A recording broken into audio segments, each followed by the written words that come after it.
Welcome to Nightmare Echoes. Listen, scream, and embrace your horror obsession. In this episode, Joseph is here to discuss 28 Days Later. Where would you hide out in an apocalypse? Would you sleep out in the open? And could you outrun a zombie? If you'd like to follow us on any of our social medias, the links are in the description. Next week on the podcast is Hellraiser.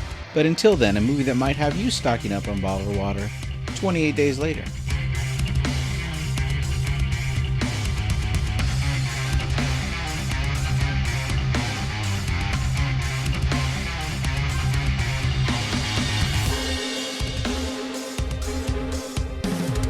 Hello, everybody, and welcome to Nightmare Echoes. I'm your host, Elazar, joined by co-host Joseph. Joseph, how's it going? Good morning, good afternoon, and good evening to all you folks out there. So Joseph today is taking the driver's seat and going to host this episode where I get to give my comments. And we are covering 28 Days Later that came out in 2002. Yeah, it was directed by Danny Boyle, who had done Trainspotting, Slumdog Millionaire, Sunshine, and he's also, I'm not sure if he's directing or attached to the 28 Years Later. I've been hearing mixed things now. I think he's just a producer at this point. But it was also written by Alex Garland, who has written Ex Machina, Annihilation, Civil War recently, and he also did Sunshine as well with Danny Boyle. So they've kind of had a working relationship. The movie stars Cillian Murphy. This is kind of his breakout role. From that, Christopher Nolan saw him and put him into the Batman movies. He was also in Inception with the same director. Sunshine, again with Boyle. He's also in A Quiet Place 2. It also stars Naomi Harris as Selena. She was in Moonlight. She was also in the Pirates of the Caribbean franchise and in the Daniel Craig Bond films as well. Other notable actors are Brendan Gleeson as Frank, who was Braveheart, AI, Gangs of New York, also the Harry Potter franchise, and Christopher Eccleston as Major Henry West, who some of you may know. I mean, Elazar has no idea what Doctor Who is, obviously. Whatever. But he's Oh my also gosh. in Thor, The Dark World, and a movie called Shallow Grave, among numerous British TV shows. Yeah, he did an amazing job of coming in for one season of Doctor Who, knocking it out of the park, and then saying goodbye to people's broken hearts. Because at first it seems like really silly, but by episode 5, I was already crying by some of the episodes are so good. And then when he leaves it, you're like, no, stay. I'll just say every time a doctor leaves. Yeah. For the most part. Yeah. The movie was made on a budget of about $8 million, and it made, I'm not sure if this is US or worldwide, I think it's worldwide, $84.6 million. So you could call it a success. I think so. The film is set in UK, London primarily, and the greater England countryside. It's set around the time it was filmed in the early 2000s. So, the film opens with scenes of violence, riots, police brutality, war footage, and other such violent atrocities. The camera pans out, and you see a chimpanzee manacled to a lab table with 2 electrodes sticking out of its head, situated an array of the screens showing violent atrocities in front of the chimpanzee. Those scenes should be noted that some of it is real, actual footage from riots and whatnot, but anything that actually shows violence against a human living person was actually recreated. So they didn't use real people. This scene kind of reminds me of A Clockwork Orange, where they make the character have his eyes pushed open and they force him to watch all this violent stuff until he can't take it anymore. Totally agree. Yeah. So next, it's interesting how he does this with the cinematography, but it kind of goes from the camera and it has come back. So you see the array, and then the camera moves to show a security camera monitor, and it kind of goes into the camera monitor. And then in that goes to the next scene where you see some individuals wearing balaclavas walking through the hall. And as they go, they're putting little like beer pong cups on the cameras as they walk by to obscure the view. They walk into the room. They have a security card to get in. They swipe it and they walk into the room. Some of them start taking their balaclavas off as they see the sights of a bunch of enclosures with the chimpanzees in them, like plexiglass enclosures. Not a lot of room to stretch out and play on monkey bars. So yeah, they start talking about freeing them. They're animal activists. One of them has like some bolt cutters. Eventually they get to the chimpanzee in the opening sequence, and then the camera pans over and a scientist has walked back into the room. It looks like he left to get some coffee. Yeah. And the guy with the bolt cutter sees him as the scientist immediately runs to a phone to try to call security. He gets it, rips the phone off the hook, and then smashes the phone as he grabs the scientist. The scientist starts muttering spastically about the chimpanzees being infected. He says that it can spread from their blood and saliva as they hold him. I don't believe these activists really believe him. They want to free him. Right. And so they're really not listening. One guy holds him, and he's just continually saying they're diseased. There's no cure. They've been given an inhibitor, so I guess it's not going to kill them. Doesn't really go into the details, but They do ask what they're infected with. yeah, he And he says replies, rage. yeah. Yes, he does call it rage. And I guess at this right now, what we're talking about it in the commentary, they refer to this virus as a psychological virus, but they didn't go into more details about it because it's Sure. clearly transferred biologically in blood and saliva. So I've read many interviews where the director says this is not a zombie movie. He created a different kind of creation. Yet throughout the movie, there's subtle things that we'll cover where he honors past zombie films. So it seems a little like, okay, sure, but I feel like it is a great zombie film. yeah, we'll talk about it later on why maybe he did that towards the end of the podcast. But yeah, I have my thoughts on that. But yeah, I think this is kind of a way to step it away from. You don't have to deal with the supernatural and all that stuff, you know. Right. Gas from Venus, right? That's a Mm-hmm. Night of the Living Dead. I mean, Yeah, Night of the classic Living movie, Dead. love it. But yeah, Yeah, like, I don't know. science-based zombies. Yeah. Because before that, it was all voodoo. Sure. Like some person controlled a bunch of people just walking mindlessly because of voodoo. Yep. Which is voodoo's regular. Yeah. Anyway, yeah. They proceed to open up one of the enclosures, and to that champy's glee, I don't know, maybe glee, or maybe I'm personifying. Anyways, it runs out at the young woman. Yes. There are one woman and two men in the group of the activists. Right. The young woman's waiting there as the chimpanzee runs. She doesn't quite have open arms, but I kind of thought the feeling that maybe she wanted to. Yeah, exactly. We're saving you. Come here. The chimpanzee then proceeds to maul her, bite her around her neck, face, and shoulders. She immediately starts screaming, "Get it off, get it off, get it off," as I believe all of us would. Her companion, the other activist nearby, has the bolt cutters and starts beating the chimpanzee until it gets off of her. No animals were harmed in the making of this film. It says it at the end. Sorry, but this is what happens Yeah. in the movie. But I'd like to point out that he's such a hypocrite. He's like pro animal until one harms you, and then let's kill it. Come on. True. I think a lot of people are like that. I love animals. As soon as a dog starts biting me, I don't like that dog. I love other animals. I love other dogs. I got it. I I don't want to got be it. bit. So yeah, once she's bit, the scientist immediately says, "We got to kill her. We got to kill her." He gets loose. Are the other guys freaked out by the attack? Maybe the other activist that was holding him is running to the body. We don't really see. We just do see the scientist grab like a lab stool as he runs over to the female activist. He reaches up to try to swing at her, but she pretty much is faster than him and gets him. I assume the scientist hasn't really been into a lot of MMA fights or anything like that. So, yeah, he's taken down. The camera then does not show gratuitous violence of these activists and chimpanzees wreaking havoc in the room. It pans over to another chimpanzee in the enclosure, so I guess it takes in the violence, which I guess is what the virus wants people to do. I don't know. Viruses want Anyways, spread. yeah. So yeah, in that scene, sets it up. Then the camera just goes to black, and we see in a subtitle on the lower right-hand side of the screen, ... 28 days later. Boom. Film begins. Yeah. Next scene we get is a close-up of an eye. This always reminded me of back when MTV was a thing that played music videos. They had a show, I think it was called Liquid Television, where you had Aeon Flux. Did you ever watch that back in the day? I did. I had it all on DVD at some point. There we go. I knew I was talking to the right man. But yeah, obviously they made a movie with it with Charlize Theron. That's beside the point. That opening sequence for that show is an eye, and the fly walks on it, and she catches it with her eyelashes. It's pretty crazy. It just reminds me of the scene because it's just a close up of an eye, and he's looking around.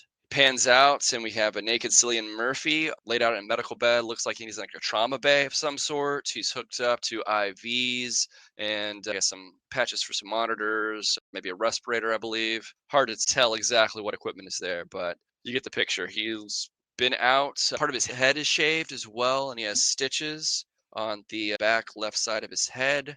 Yeah. Go ahead. Oh, I was gonna say I totally noticed as well that The Walking Dead, which came out a few years later, starts the same way with their character Rick, who wakes up in a medical bed, doesn't know who took care of him, how he still has fluids going, how he's still alive. But it's interesting that it's seen as, oh, well, this came out after that, so maybe they're paying homage to that. Although I think the creators said that it was a coincidence. Yeah, that's what I read is that Kirkman, the creator writer for at least the initial run of Walking Dead, I'm not sure if he's still doing it, but yeah, he said that he saw it after he'd written the first couple of things of this comic book series. So don't know, but yeah, this came out basically about a year before the first Walking Dead comic books were published.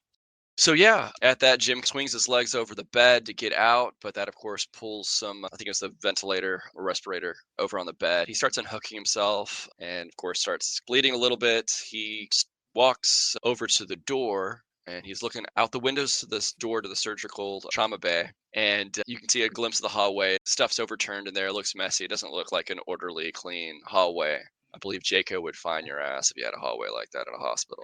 What do you think? You just got to clean it up before they show up. That's what you got to Yes. do. Jaco, if you're listening, we Oh. know. Right, exactly. They also get mad at you calling him Jaco now. You got to call him the Joint Commission. They'll always be Jaco in my heart. I know, right? Yeah, exactly. So yeah, he tries the door. It's locked. Then he looks down and he sees a key. He picks up that key and it opens that door. So the next scene we have him walk out. So it's assumed he gets dressed. He finds some teal colored scrubs as he walks out into the greater hallway.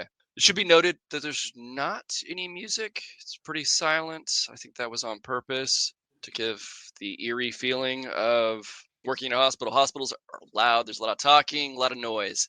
And this is pretty eerie. It's actually a faux pas to say, "Hey, it's quiet right now." I've Yeah, because never. then everything breaks loose. They all blame Come to the you. ER, and it's your Yeah, fault. Thanks for the work, asshole. exactly. Yeah, yeah. I also wanted to note that you do see him wrapping his arms from those fresh wounds that he gave himself by ripping out the IVs, so that he Yes. won't be bleeding everywhere. Yes. So yeah, next got some scenes where he's walking through the hospital. A couple of times he says, "Hello? Hello? Anyone?" No. But yeah, of course he gets no response. He makes it to an array. Back in the day, children, there were things called payphones. Not everybody had a cell phone. This takes place before the iPhone was even invented. He tries these payphones. Of course, they don't work. It's right in front of a coffee shop, I believe. Yeah, I would have. I know he goes for the Pepsi, but I saw a coffee shop. I would have tried to ground some fresh beans if it was possible. Just see if it was possible. Like, if it's the apocalypse, this might be the last cup of fresh coffee you ever have. I'd just see if they have something. Yeah, but at this point, he thinks, I don't know. I'm thinking Jim thinks it's like someone has really got this gag going on, a candid camera type of He's situation. being punked. Yeah, he's being punked. Ashton Kutcher, goddamn you! Yeah, so then he comes up shortly after that. He sees like some soda machines. Looks like one has been torn apart, and there's some empty, some used, some not. Cans on the floor, which he quickly quaffs down. There's a plastic bag, and he picks that up and he puts a couple other soda cans in that, and he proceeds to exit the hospital. I wanted to mention here that there's a similar scene later in World War Z, the film, not the book, where the main character, Jerry, picks up Pepsi as well, drinks it before smashing the machine to let all the cans fly to make a lot of noise to attract the zombies because he wants to test if his theory on whether or not they'll attack him at this point works. I just thought it was interesting. I don't know if that was an homage to this or not, but they both have a Pepsi machine and both have characters drinking Pepsi. Product placements, or if maybe Yeah. that one was a homage as well. So yeah, next scene we get him walking through London. There's a scene of him crossing, I believe it's the Thames, if I'm saying it right, river. Sorry, not been to the UK. I would love to visit you guys. But anyways, he's going across. It's nothing's out there in the scene. Trash is all over the bridge. He's walking over like souvenirs of Big Ben. A couple of times he yells out hello. Every time I tense up, I'm like, dude, quiet. Yeah, exactly. I want to mention that it's amazing anytime a film can do this and get the streets so clear. I know they have to work with the city and get permits to shut down the streets to make it so empty. I love that they're able to work to make this happen, because if they tried to film this scene without that, it would have just been people everywhere and it would have never worked.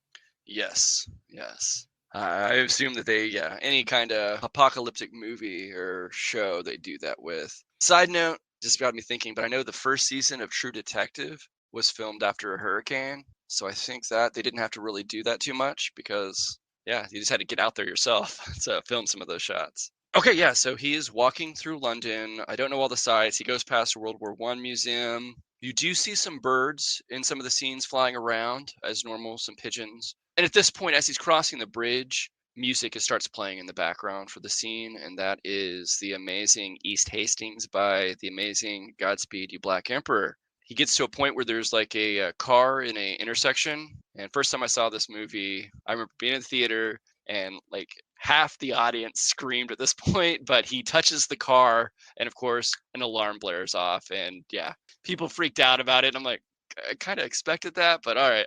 Yeah, while he's walking through London, he pauses at a World War I memorial. I believe they look like they're World War I statues with the gas masks. And then another scene, is seen picking up money off some stairs. He's also stuffing that in his little plastic bag with the sodas. And then he sees a newspaper stand and he goes and reads the newspaper. You get a glimpse of the headline reads evacuation. Other portions of the front page have written, "Who will stop them? Refugee crisis looms. Deadly animals. Mass exodus of British people cause global chaos." Blair, who was the prime minister at the time of the filming of this movie, declared a state of emergency. Military ordered, "Shoot to kill." Government checkpoints overrun. UN to build giant refugee camps. Chaos at all London airports. Government call for calm. Control waters around Britain. London gridlocked. So, not sure if he reads it all. I read it all. Sure. And yeah, you get the vibe that this is more than just Ashton Kutcher pumpkin, man. Right. I do love that a lot of zombie movies do this kind of thing. Whereas they write articles well. If you've seen Wreck, they make it to a room and there's articles all over the wall about the Vatican investigating a child with a virus and all the steps they go through to try to figure out if they can cure this virus. I love that. Also, Okay. Resident Evil does it where you are just wandering around this world. You don't know what happens. But if you stop to read every newspaper or all these notes from different people, you could piece together the stories just by learning what other people were experiencing at the time. I enjoy when people do this. Yeah, yeah. Just those little touches to detail. Yeah. Yep.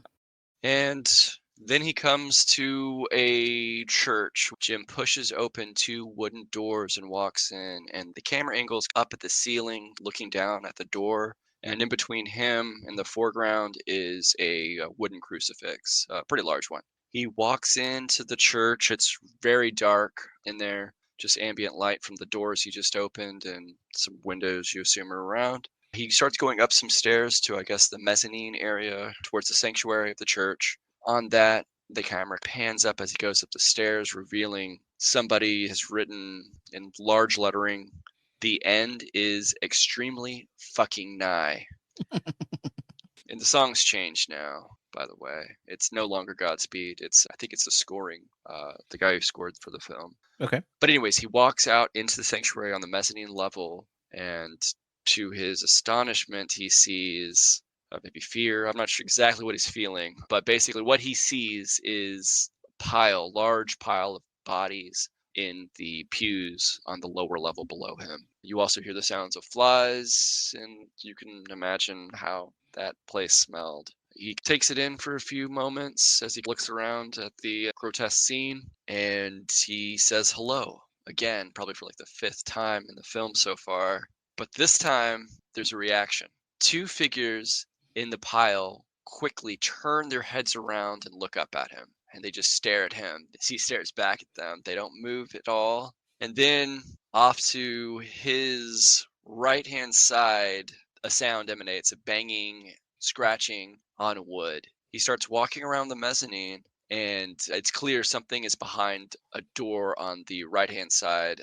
As he approaches, the door finally bursts open, and he sees a man dressed in religious vestments approaching him. He has a motion about him where he's jerking his arms kind of violently, almost like a seizure, but he's kind of walking, but he's not walking like a normal person. He's kind of stumbling, shuffling along. We've all seen zombie movies. It's something akin to that, just with a little kind of jerky, violent twist, not just your hands akimbo kind of lurching forward. As this figure approaches, we technically don't know his name, but this is Jim. Says, I was going to try to do an Irish accent. I can't do it. But he says, Yeah, Father. father. Um, No, yeah, can't do we're bad. I'm sorry. it.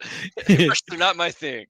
And no response from the religious man as he walks forward. He starts reaching his arms at him, and he's making kind of guttural coughing. Almost sounds like the sounds people make when they have like something stuck on the back of the throat, like like that. Sorry, you can cut Right. that. That sounds horrible.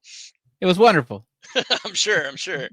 And at that point, Jim, in his fear, takes his plastic bag of soda and cash and hits the father on the head, and he tumbles down to the ground. As he's slowly walking backwards, all this time, the father kind of reaches up on the ground, kind of army crawls towards him with his arm reached out.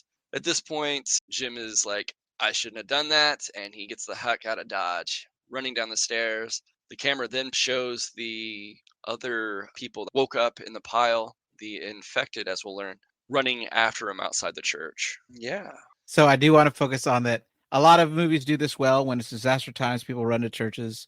I know Quiet Place Day One has a scene where a bunch of people hiding out in a church. But I love when The Simpsons did it, where they think the world's going to end. The people at the church all leave and run to the bar, while simultaneously all the people from the bar run and leave to the church. I thought it was hilarious. I definitely laughed.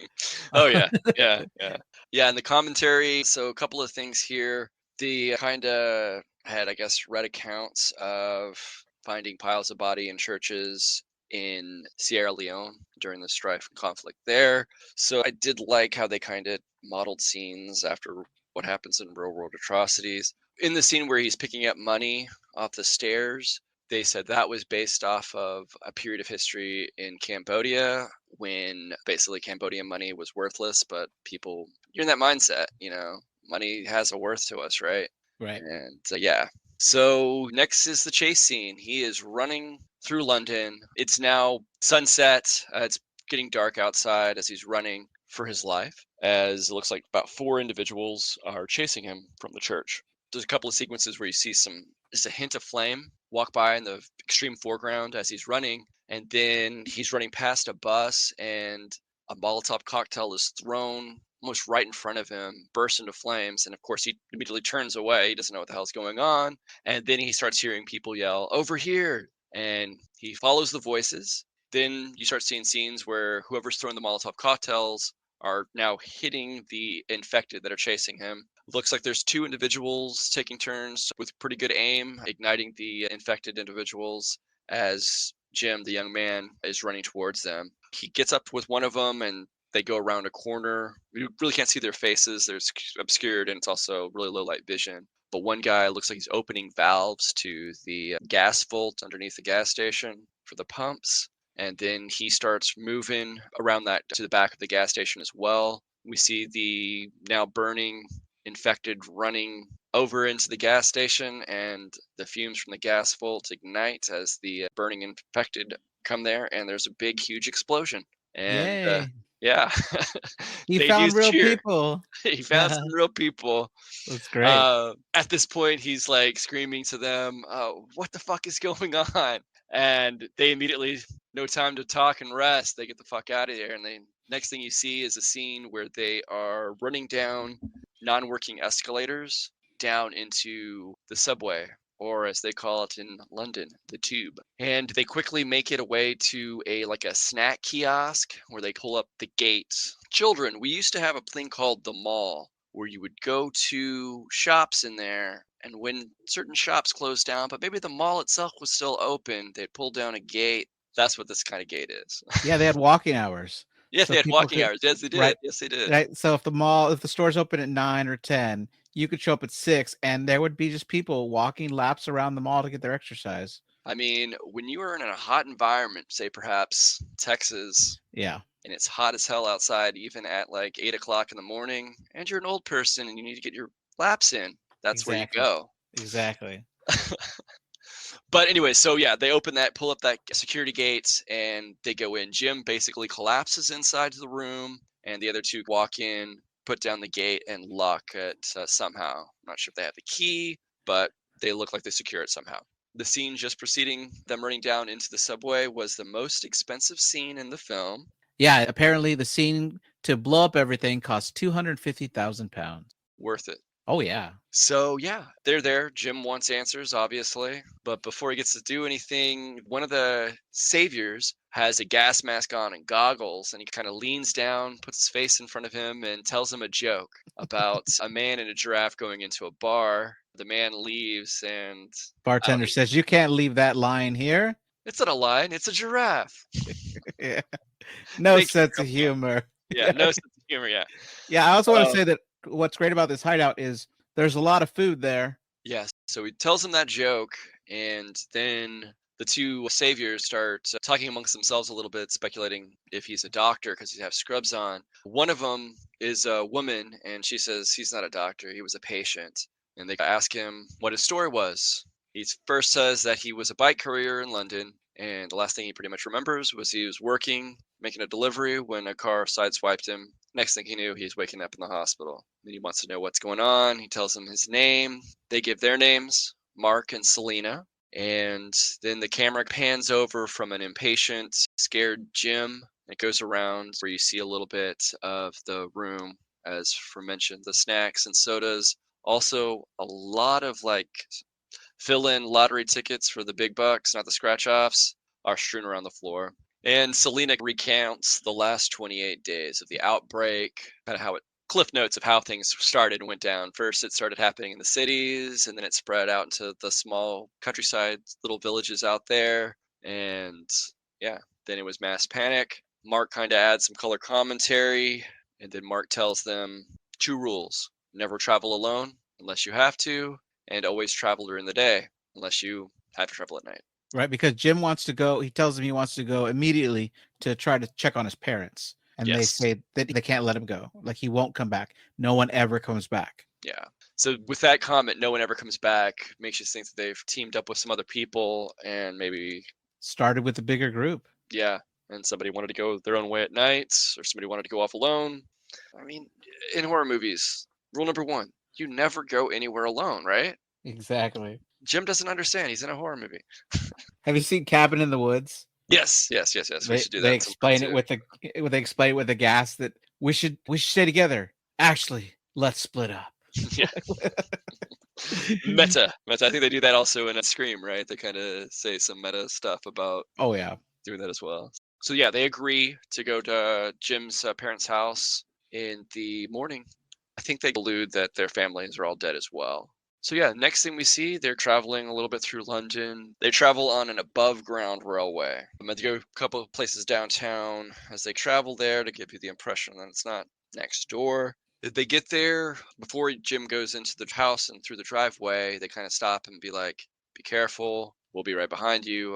And he grabs, I guess, where there's like a hide a key or something, and he goes around the back and goes in through the back door. They're a few yards behind him, and he puts the keys down on the counter, and then he starts making his way upstairs. Before he goes into his parents' bedroom, Mark puts his hand on his shoulders, like, "Hey, man, just be careful." He kind of shrugs him off, and he goes in the room, and he sees his parents dead on the bed. The mom kind of has her hand over the husband's chest and has a picture that she's holding. He sees that it appears that they committed suicide by taking a handful of pills with some gulps of liquor, and I hope they went to sleep and just had a really long sleep. That's what But it implies. yeah, they pulls the covers over them and leaves the room. He takes the picture with him, which Yes. has a message written on the back that says, "Jim, with endless love, we left you sleeping. Now we're sleeping with you. Don't wake up." Yes, too late. Yeah, Mark and Selena kind of console him a little bit, more so Selena. And then they decide that it's too late to go back to their safe space in the tube, so they're going to stay put for the night. Jim wants to say, "Oh, yeah, there's an extra room upstairs. Y'all can have that." And Selena shoots that down, and they're going to all stay there in like the living room of the house. And so at this point, Mark tells his story of how he lost his family. And he was on his way to the airport, hoping to get a last minute flight, but he says 20,000 other people had the same idea. So it was just a mass of people pushing forward to get out. God, I'm trying to think. Last real life time I saw anything like that, not real life, but reported on the news, was after the US pulled out of Afghanistan a few years back, where a lot of people were just trying to get the hell out of Afghanistan. I'd say that Mark makes that seem like it's like probably 10 times more, because as Mark goes on, he mentions that the ground is soft because he's walking on people that have basically been trampled. But he goes on to add that some infected must have been in the crowd, so it was just all kinds of messed up. He loses the grip of his sister, he loses sight of his parents, he climbs up on top of a kiosk and watches the horrible scene of violence take place in front of him. Yeah, it's crazy how he describes like how because it was so packed you couldn't go anywhere, and all you can do to escape was climb. And as he climbed, it's like the bodies kept rising because people just made another layer of bodies on top of the old layer. Yeah, Which the is only times it felt that way is when I put myself in situations like that at concerts in the mosh sure. pits, and where the like it surges and people surge forth, and it's like I don't know, you feel like kind of sometimes like the air just like you get just pushed out of your body as you get mashed with people, and then it kind of ebbs and flows, and you kind of get your breath.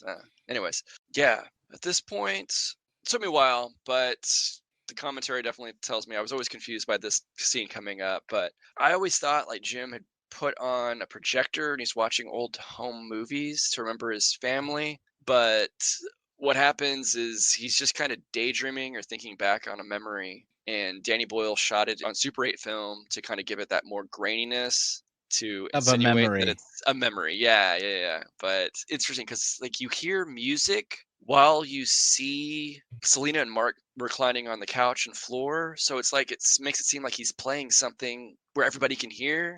I don't And know. the subtitles say a tape is playing. Oh, wow. Okay, So see, I didn't watch the subtitles at this that point. doesn't help Yeah, no, this, right? no. Because I was like, no, the subtitles definitely say there's a tape playing in the background. But I guess that's for closed captioning, Yeah. hearing impaired people, so they can kind of, oh, that's a sound that would be here. Right. Yeah. So, anyways, it's not. It's a memory, and he's thinking of it. And as he's doing that, he lights a candle in this like red, thick glass, and then you briefly get a shot from outside the house as something outside sees it. And next thing you know, an infected jumps through the. It's like a door to the backyard, I think. Like it's all glass, mostly glass door bursts through. On top of that, another infected individual, I guess, jumps through like a skylight above the kitchen where Jim is at and start attacking. They take him to the ground and he's trying to defend him off. He starts screaming, at which point Mark gets up and starts bashing the infected individuals. Selena gets up as well, starts helping. It's a bloodbath and it's over in like a matter of seconds. Selena starts asking Jim, is he okay? Did you get bit? Did you get blood in you? And Jim is like virtually in shock. No, no, I don't think so. Kind of as he backs up from the glass on the floor. Then we cut over to Mark and he's wiping blood, wiping his left forearm. You see a gash, big cut. And then you see Selena look at him and she says, Mark. And he looks up and he just says, wait. She does not wait, comes at him, should say she's armed with a machete. I always have to say it like Danny Trejo. Machete. But makes quick work of poor Mark as she chops him until he stops speaking, crying out in pain. All this time, Jim is like still on the ground watching her just go apeshit on Mark. And yeah, then she basically tells Jim, you got any extra clothes? We got to go get some clothes and get cleaned up. So Yeah. yeah, Selena's really merciless, man. Like Yep. She doesn't gives have no any time. fucks. No, I mean you don't have time with this disease. I can't remember if they've explained that to him yet. They haven't yet, but we Okay. see it later. We see Yeah, I how mean, fast it works later. yeah, we saw it already in the opening scene. I'm just saying, like Jim doesn't know like how fast Right. this change goes, right? The next scene is the London skyline, and it starts up top, the skyline of a skyscraper, and it pans down until you see Jim and Selena walking in the dark, going down. They're talking. Jim asks her how she knew Mark was infected. She admitted that she did not know, but that she could see it in his eyes, that Mark knew that he would have had blood in him. And that's when she explains to Jim that you maybe have 10, 20 seconds tops before a person is infected. She then rhetorically asks Jim if he has any plans. And to that, she just adds plans are pointless. The only point is staying alive. That's as good as it's going to get in this new world that they find themselves in. And just at that point, Jim looks up and points, and in a building a few blocks away, maybe about 12 stories tall, it's not super tall, is some blinking Christmas lights just flashing. Signs of human life. Yes. So the pair head to that building. They go through a large open space, maybe like a garage door into a parking garage, and they locate, I guess, the central stairwell to the building. And I guess somebody has barricaded a bunch of metal shopping carts there to make the path into the building a little bit more difficult. They make their way up, but it's clear that I mean, all that Jim's had to eat, as Selena will say, is sugar, soda, and that's it. Maybe a couple junk food items from the Is snack that frowned shelves. upon? Generally, you want to balance diets with protein, all that fun stuff. But yeah, Z- he's pretty much only had sugars. Zombieland goes over these rules. Yes. They have rules of like how to stay fit, how to get, have Cardio, cardio. cardio, cardio. Exactly. Yeah, so they start going. It should be added that Selena does have a flashlight that she's walking into the building with, which I don't know. I kind of was like, should you be using that? They got to see Like where they're you going. gotta see where you're going, true, but at the same time, the infected would see that. I don't know. It's like that's why the governments have invented night goggles, right? Okay, where did they get these night goggles? First thing you do in a zombie apocalypse, find your National Guard armory. No. Anyways, Yeah, because that turns out well for them. I was foreshadowing for our listeners. Come Okay, on. all right, all right. I mean, The Walking Dead goes for the CDC, Mhm, and the guy tries to blow them up. He wants to give them mhm. one last really great night and then blow them up. Hey, as said, it's a fun scene and it's pretty expensive to do. Yeah. Yeah, so he's been in a coma for about a month, and you can imagine he's not in good shape. So Selena's trucking along. He sits down, and she explains basically, yeah, all you've had is junk food, a bunch of sugar. All I can give you is painkillers and more sugar because that's all we have. He takes some pain medication of some sort, some pills, and a candy bar to eat. And at that point, that's when you hear some infected growls, howls from below as two infected individuals are entering the building and climbing through the shopping carts. Right. So they start running up, right? And then I know you wrote that she's like, come on, run, which isn't motivation. But what I saw was that she was leaving him behind because we've already established she doesn't have patience for anyone. He's like, hey, wait for me. Don't leave me. Wait for me. And even though he's not too far behind, it does feel like she was ready to leave him if he was slowed her down. I mean, we saw what she did with Mark, like, no, not even talking about it. She's lived this long, and probably to her, like, nobody else is alive, right? And we'll get a little bit more of her worldview in some later scenes. But yeah, that's something to point out for sure. Yeah, she is saying, come on, run, come on, run. But yeah, she's going as fast as she can. And she gets there. It's like not a spiral staircase, but it's like maybe a small rectangle, maybe say about 30 feet by 15 feet as they go up around this square up the stairs. And Selena actually gasps as she sees this big opposing dude in riot gear with a clear riot shield, who then moves his shield arm aside and says, go down the corridor to flat 157.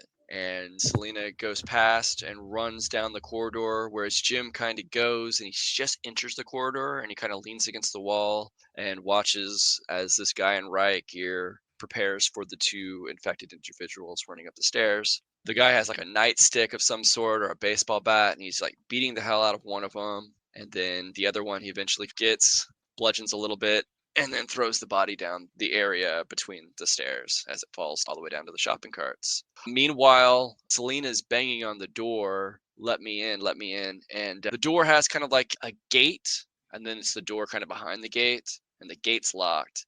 There's a young woman that Selena sees briefly before she shuts the door, and the young woman saying, where's dad? Where's dad? Selena's just saying, let me in, let me in, let me in. The guy in riot gear eventually yells down the corridor as Jim has made it to Selena, saying, it's all right, Hannah. It's all right. Let them in. And they all go in to the apartment. I will add in the commentary for this scene, they did have to shoot it a couple of times, and it was kind of infuriating for Selena a little bit because the flashlight she's using actually is a backpack, and they said the battery pack was like about 50 pounds. So she's Oh, a wow. little lady, yeah. So she's like going and doing these scenes a couple of times, different takes with a 50-pound backpack. I wonder why you couldn't just get a battery operated flashlight. I mean, it was the 2000s, dude. They didn't have these technologies, dude. Yes, they did. Police have been carried around big, giant battery-operated flashlights for decades. In America, in the UK, Oh, cops don't okay. even have guns. Is that true? I don't think normal street cops now. Yeah, the Oh, bobbies. okay. Yeah, yeah, yeah. Okay. I don't know if they're still called bobbies. Sorry, any UK listeners. I'm not. Yeah.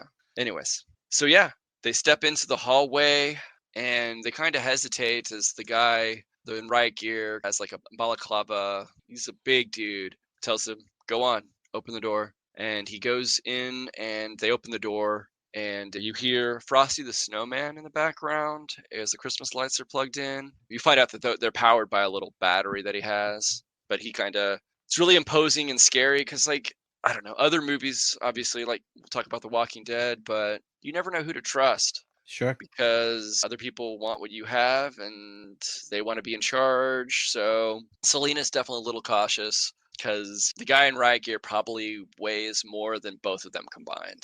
Like he is a big dude. But at that hesitation, the man takes off his balaclava and riot gear and he comes out and he greets him with a smile on his face, introduces himself as Frank, and points out this is his daughter Hannah, and he just seems happy. He wants to celebrate, and he asks Hannah to get something, and all they have, as Hannah puts it, Mom's creme de menthe, mint liqueur. I don't know. I guess, yeah, not my choice. But yeah, they unplug the lights from the battery, and Frosty Snowman fades out.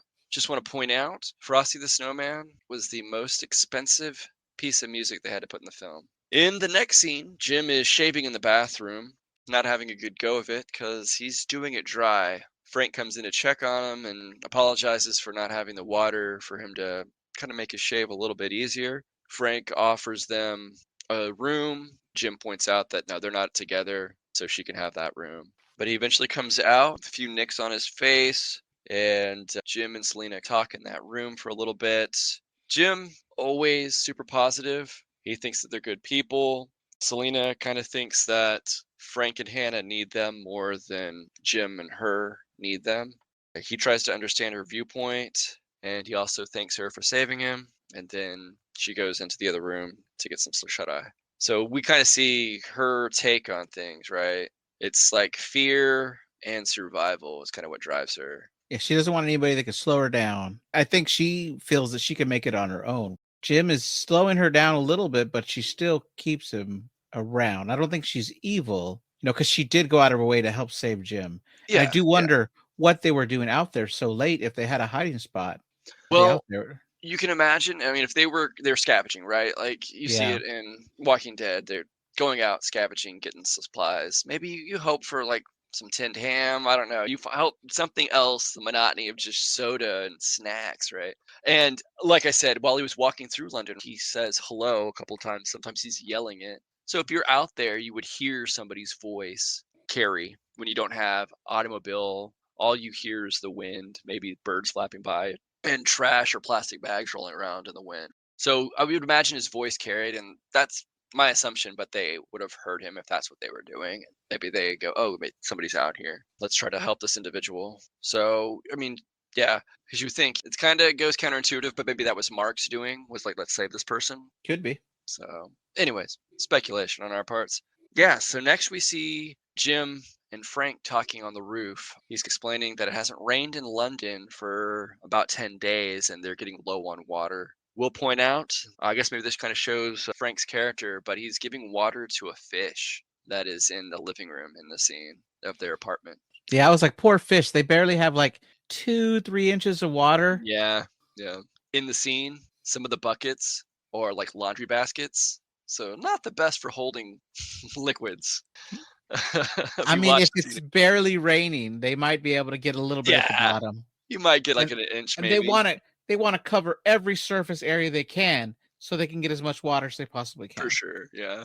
But yeah, in the commentary, Danny Boyle's like, "Yeah, they came through and they got 1,000 buckets, but yeah, some of them were the laundry baskets." Hey, you just said buckets. You didn't specify, man. It's too funny. Yeah, but he explains like that's the reason why they can't stay here. Is that we're running out of water. On top of that, I would assume again, I'm not a civil engineer, I'm not a plumber. But I would assume it has to have a certain amount to build up the pressure to get them up, because they're probably, what would you say, maybe 6 floors up in that building? Maybe more? I think you wrote 8. Okay. I wasn't for sure. I was trying to count. Yeah. It's kind of speculation on my part. Yeah, so somewhere Anyways, right there. Yeah. yeah. Then the next thing we see is that they're all on the balcony, and Frank has I don't know. I call it kind of a Hand crank emergency radio. radio, hand crank. Yeah. So he's hand cranking it, pulls out the antenna, and comes in on the radio is a man's voice saying that he is with the National Guard or Army, but basically it sounds hopeful. He's saying, "Come to the 42nd blockade. It's about 27 miles northeast of Manchester." And I guess Frank has heard it before. He wanted to show them, and it gives him hope. And he says that that's where we should go. In the recording, it also talks about salvation is here. And they have a cure. And did I say that they have a cure? I think they did. Okay. I think he Okay. says they have a cure. Okay.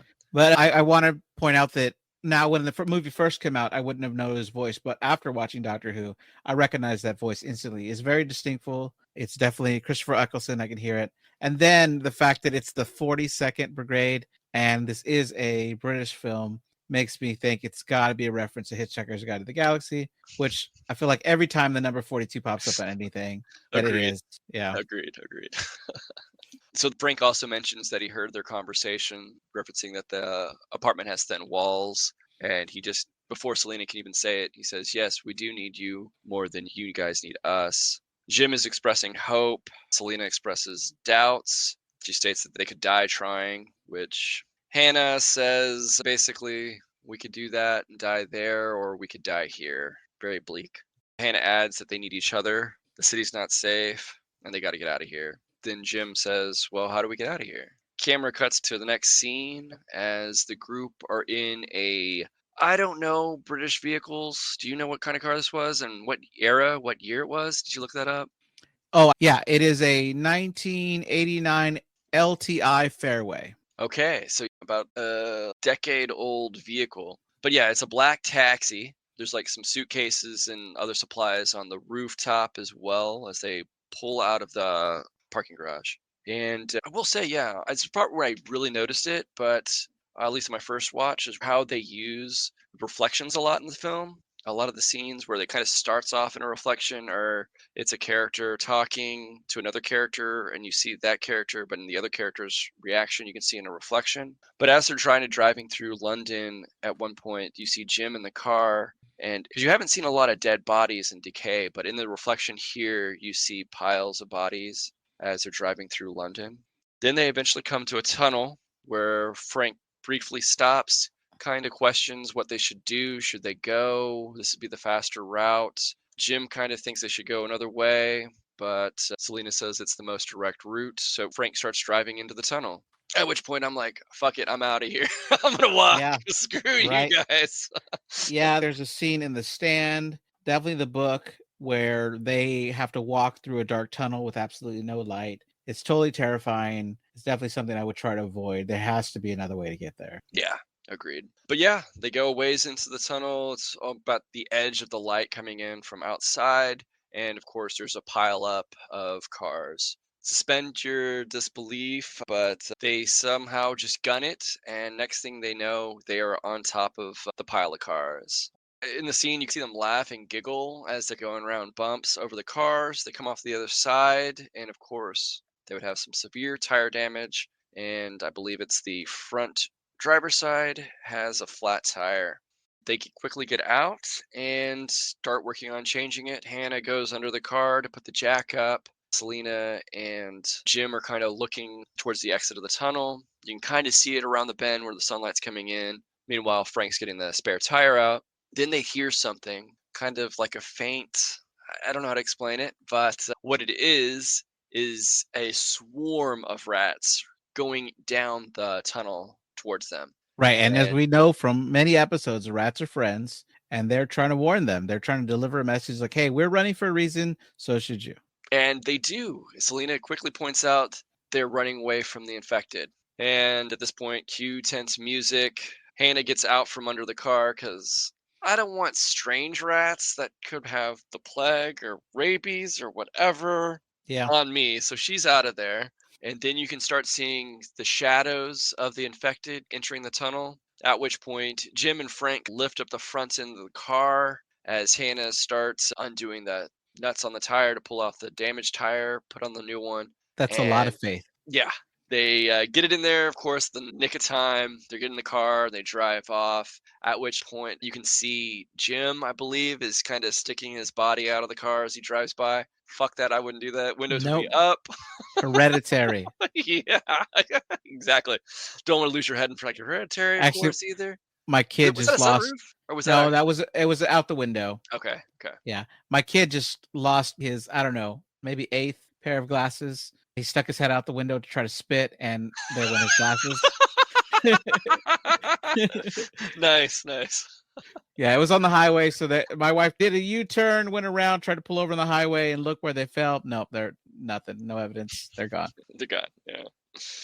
Yeah, so they continue their travels towards the blockade. As they continue through London, Selena asks Frank to pull over as she sees a Budgeon's grocery store. And they cautiously enter, but it's a scene of brief moment of levity as the song, I believe it's by Granddaddy, plays as they each have their own shopping cart and they go through. It's probably a little bit better lit than it would be, but they kind of explained in the commentary that they actually filmed it after hours and they went around, grabbed all their stuff, and in post they removed all the fluorescent lighting on the roofs, but Okay. it still has the light that they would have.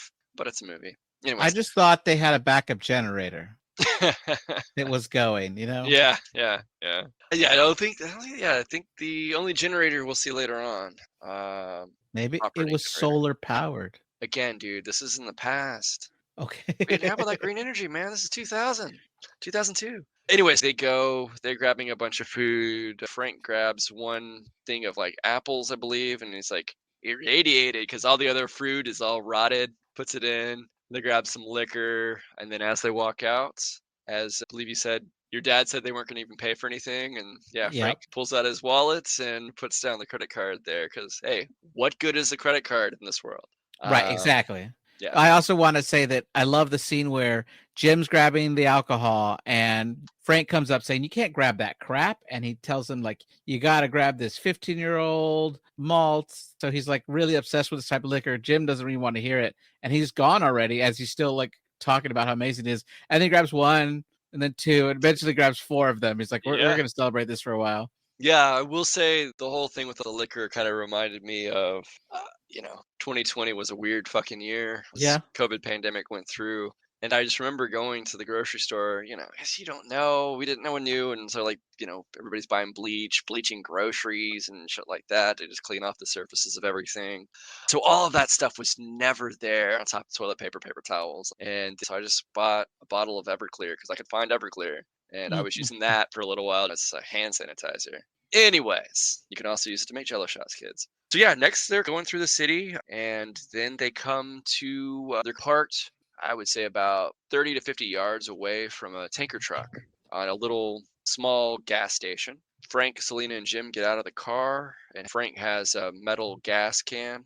They're making their way over to the tanker. Hannah wants to get out, but Frank does not allow it, says stay with the car. And then Frank, I hate it, but yeah, he uses his mouth to siphon the gas out of the tanker. Of course, gets some in his mouth and spits it out. And just, anyways, Don't smoke a cigarette.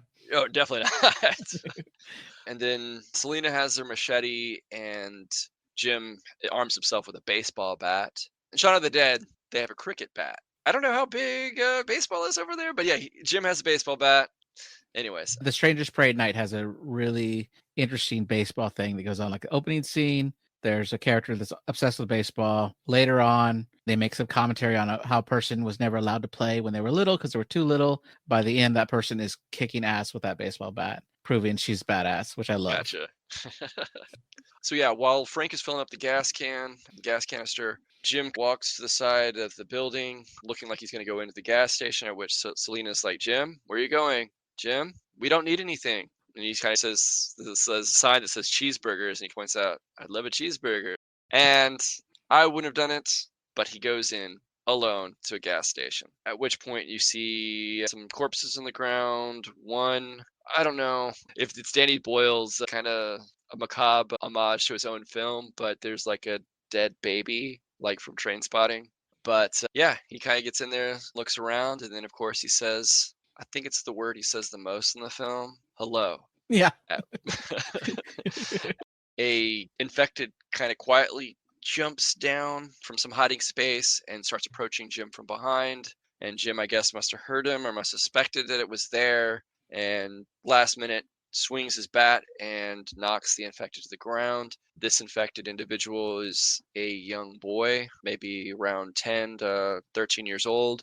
Jim kind of has him with one foot on his upper chest, neck area, and this was the only point I could make out any noticeable language that the infected speak, but you hear the words, I hate you, and Jim raises his bat and it cuts, but he clearly kills the infected boy as he walks out. He's wiping his bat off. When he rounds the corner of the gas station, Selena asks, Did you find anything? He just replies, No. At which point, Frank has filled up the gas canister and he calls Hannah to drive the taxi over. She like revs the engine, goes way too fast, and I'm not a race car driver, but she kind of like whips a turn really quick and kind of gets it to stop right next to them. Right. Much to the dismay of Frank, of course. But they gather in and get the heck out of Dodge again. Yeah, I do want to point out with that kid talking that we got talking zombies in Return of the Living Dead. Okay. So maybe that was a slight homage to that. I don't know. Sure. Yeah. I mean, like, they're still humans. They're just infected with the virus. Right. I guess. So it's not like too far fetched or anything, but it's just the only one I can make out words that Right. it's there. I did not listen with the subtitles at this point. I kind of Oh, the subtitles confirm it. Okay. The next scene, they continue driving through the countryside. It's a nice shot of them going past wind turbines. Energy, Yeah, power.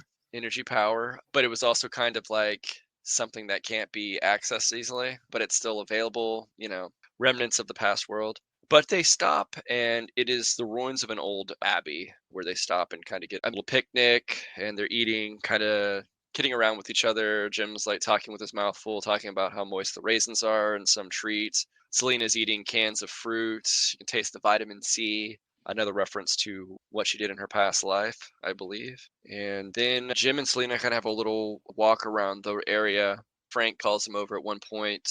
They see 4 horses running around the outskirts of the ruins. Hannah wonders if they're infected, but Frank doubts it. Then Jim and Selena go off on their own, and Selena tells him that she was wrong. There's something more than just being alive. It's caring for somebody else. Kind of referencing Frank and Hannah. Then Selena kind of gives Jim a quick kiss on the cheek and then quickly apologizes for it, but Jim doesn't mind at all and kind of smiles. The 4 get back together, ruins, and Frank has decided that it's getting late as sunset is starting. They should just sleep here. Not my choice, but they are in the countryside at this point. Yeah. But yeah, I'd like a little bit more enclosure, safe space. So they light a log on fire and they kind of pull up. It looks like Frank is going to keep watch overnight. And clearly Hannah and Jim are kind of struggling to get some sleep, whereas Selena is out like a light. Jim wakes her up, and as he does, like her immediate thing is hand on machete, reaches over, and Jim's like, "Hey, how did you go to sleep so fast?" It's so messed up. Yeah, and basically pulls out a bag. It's like a clear bag of some sort with a zipper, and it's chock full with medications, capsules, pill bottles, little first aid kits. And I think Frank, I can't remember if it's Frank or Jim, makes a comment of, where did you steal those? And she said she didn't.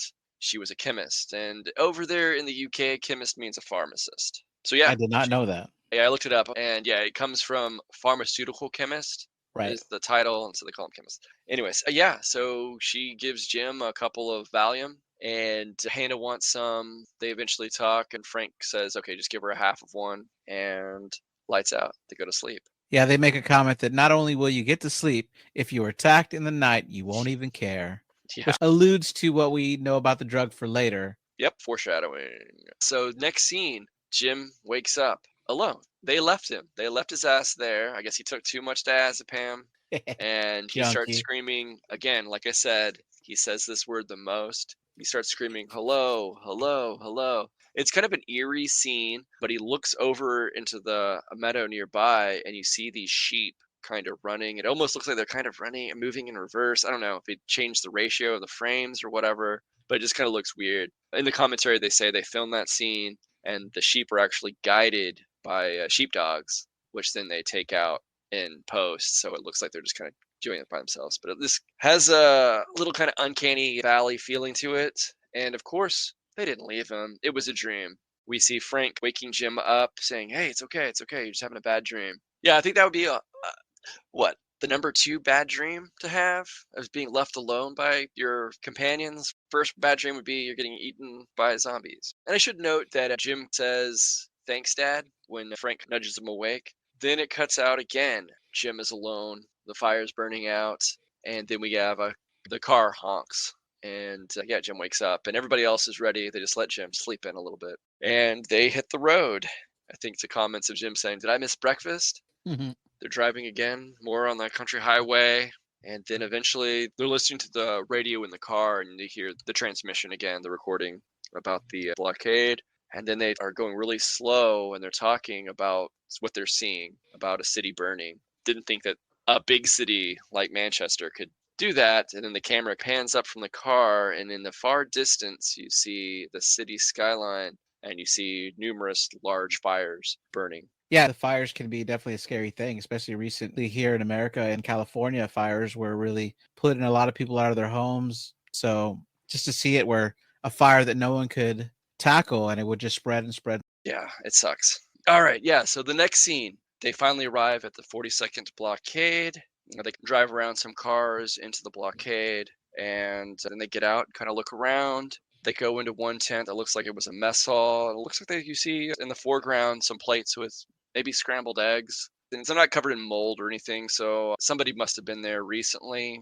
I'd say probably under 3 days, but they're not seeing anything. But you see a bunch of military vehicles. There's even a helicopter there. Frank is kind of upset at the situation because this gave him hope, and now all of his hope has been smashed upon the rocks of despair here. Selena is like, "Yeah, we got to go." Frank responds to her very angrily, and he yells, "Go fucking where?" While Jim, Hannah, and Selena actually puts her head down, looking down. Jim kind of looks away. Hannah kind of startled because we haven't seen him that way. Obviously, we know he's a badass, and I think Frank's character goes through the most different emotions of all the characters in the film: anger, happy, hopeful, and at this point, we see him in the depths of despair, probably freaking out, wanting a better life and hopefully a secure future for his daughter in the bleak world they're in. He storms off, and almost immediately he's regretting what he just said, but he's frustrated about it. Then you hear a crow caw,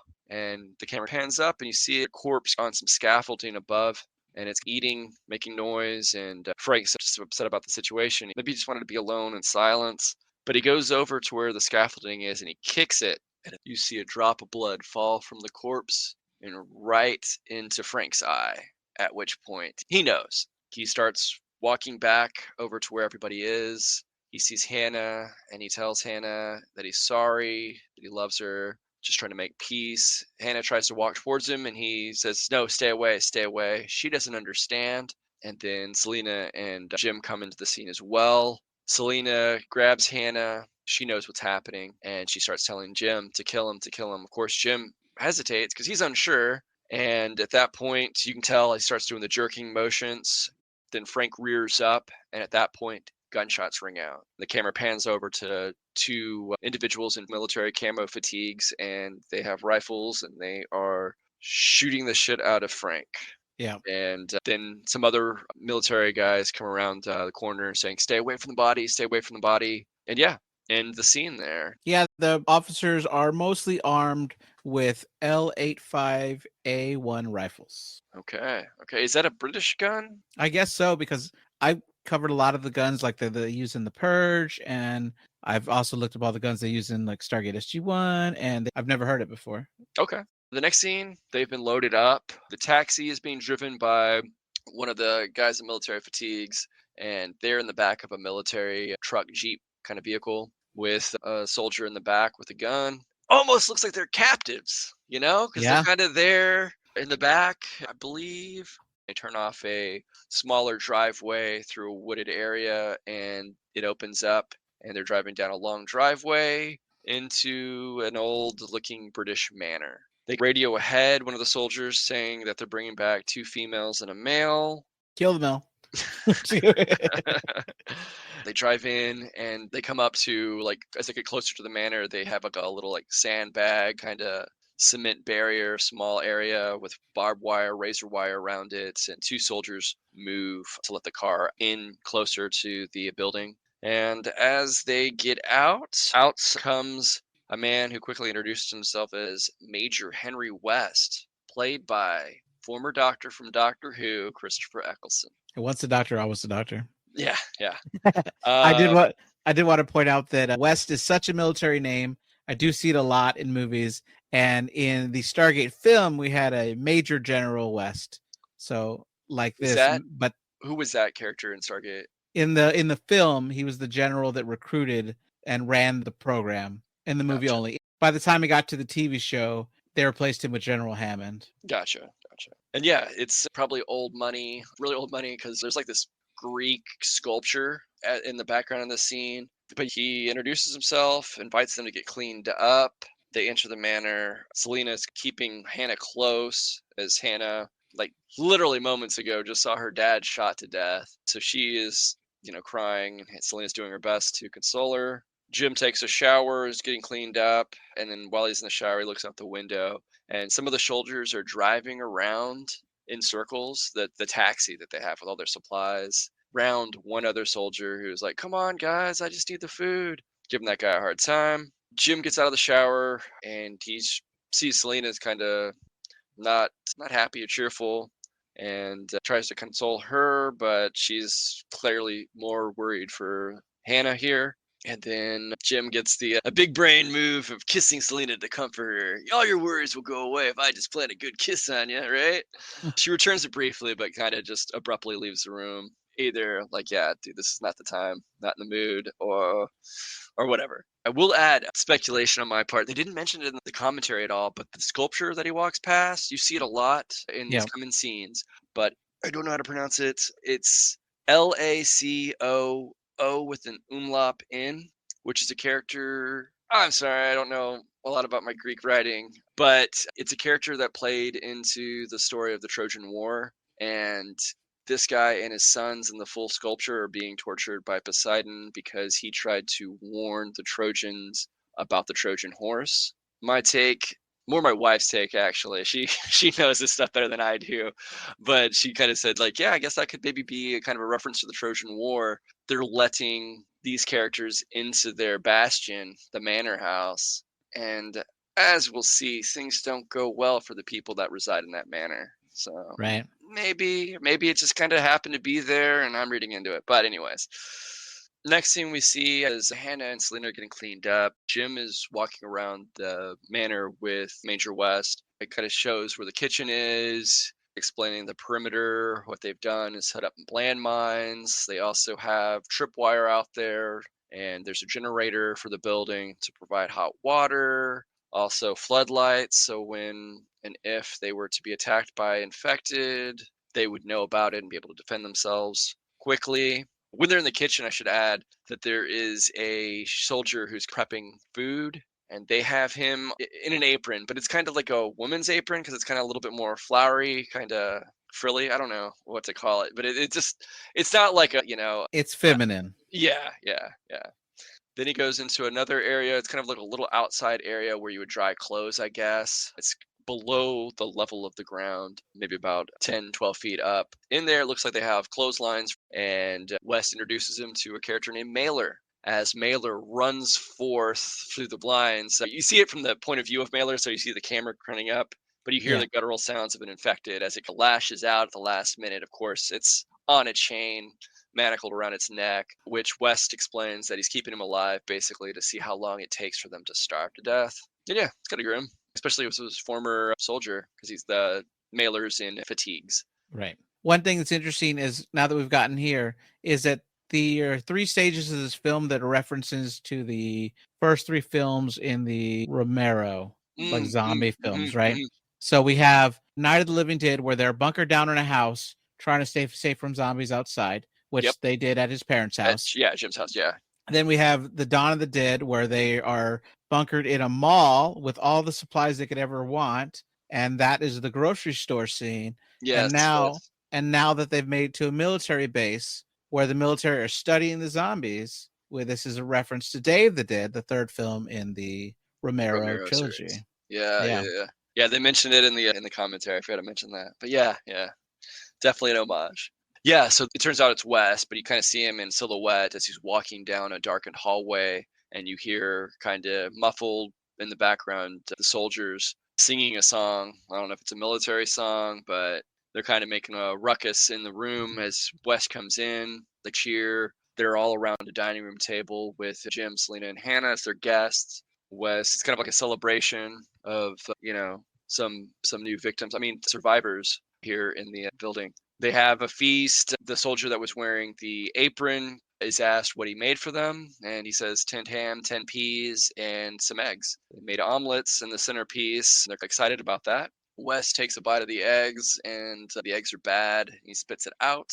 Then there's a little discussion between some of the soldiers, and one soldier, kind of an older gentleman, is explaining that maybe this is the new normal. Relatively speaking, in the age of the Earth, humans have only been around for a blink of an eye, and now this is maybe Earth going back to normal. Kind of West's take is this has always been normal. Is that history has shown one thing that humans do is kill each other. This is right. more of the same. That older soldier, just so we have his name, is Sergeant Farrell. Mm-hmm. Yeah. So yeah, they have that discussion, and it's interrupted by the sound of a landmine going off, and the soldiers hop to. You didn't really notice it, but they had their rifles right next to them as they get up, guns in hand, and they get out there. It's a quick scene, but it's them arming themselves, getting to the little perimeter really close to the manor, and they're shooting the zombies. Mines are going off, lots of explosions, floodlights on, and the one soldier with the apron is out there at one point when he gets infected. Maybe it was his first kill. Not sure, because he definitely seems like he is the newbie. And he Right. looks back at one of the older soldiers like, I got one! I got one! And yeah, they have that little scene. Then they come back in after they've killed all the infected. And they come back in, and it's the guy on the apron talking to the other soldier who was kind of a bigger caliber weapon. But they walk back in. Wasn't in the military. I just know it's portrayed after they do that. I don't know. This guy's really cocky. The guy that the apron guy was talking to, and he sees Selena and Jim, and Selena has her machete out just in case they got in. And this guy goes up to her and he says, "You won't need that, sweetheart." And he kind of grabs it out of her hand. And he says, "If you're ever looking for a chopper, I got a big one right here." As he puts his machete at his crotch, like it's an erection. At which point, obviously, kind of pisses her off. She tries to reach for it. He kind of grabs her, holding her, making some more sexual harassment comments. And Jim gets upset and tries to go and help her. At which point, that soldier takes Jim down to the ground. Then we have that older soldier, Farrell. Sergeant Farrell says, break it up, break it up. And he actually hits the soldier that took Jim down with the butt of his rifle to get him off. At which point West comes in and calms the situation down. He takes the machete back and he hands it to Selena, who quickly runs out the room. And then he says to Jim, drink. Next, they enter a den. There's a fire lit in the fireplace, and West goes over to those same bottles that Frank picked up from their supplies, and he opens a box and he starts pouring them 2 drinks into the cup. And you can kind of tell Jim is kind of impatient. Like, he wants to say something that there should be, he's going through formalities, but it's clearly he wants to talk about what just happened. Right. And West doesn't really notice or doesn't pay attention or give it any merit. And he just asks Jim before he can say anything, "Who have you killed?" Jim kind of pauses and then replies, "One, a young boy."